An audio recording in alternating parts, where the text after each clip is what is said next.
As Germany gears up for national elections, you may be curious as to know how the system works. Let me explain. There are three main parts to the German political system: the Bundestag, or Federal Diet, the Bundesrat, or Federal Council, and the Verfassungsgericht, or Constitutional Court. The Bundesrat is a legislative body made up of delegates from the 16 state assemblies. Each state has between 3 and 6 votes depending on their population. The Bundestag, on the other hand, is made up of elected representatives, one from each constituency, plus a number of other representatives which I'll explain later. Together, the Bundestag and the Bundesrat propose legislation which is then debated and voted on.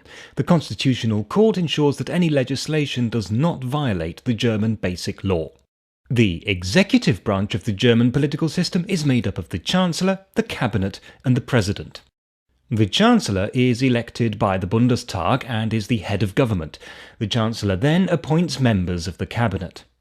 The President, on the other hand, is head of state and is elected by the Bundesversammlung, the Federal Assembly. This body consists of the entire Bundestag plus special envoys from the 16 states.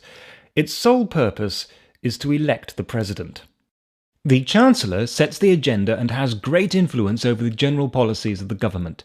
The President's role is mostly ceremonial, but he can refuse to sign a bill into law if he believes it to be unconstitutional or if the proper democratic procedure was not observed. Since World War II, this has happened 8 times. What's happening on the 22nd of September 2013 is that Germans are voting for a new Bundestag. Each voter gets 2 votes.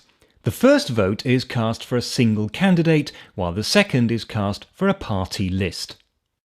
In each constituency, the candidate that receives the most votes is elected to the Bundestag in classic first-past-the-post style, but the seats they win don't necessarily reflect their actual share of the vote, so there are twice as many seats as there are constituencies. The remaining seats are allocated to further candidates from each party list, but in such a way that at the end of it, the total number of seats each party has is proportional to their share of the party list vote.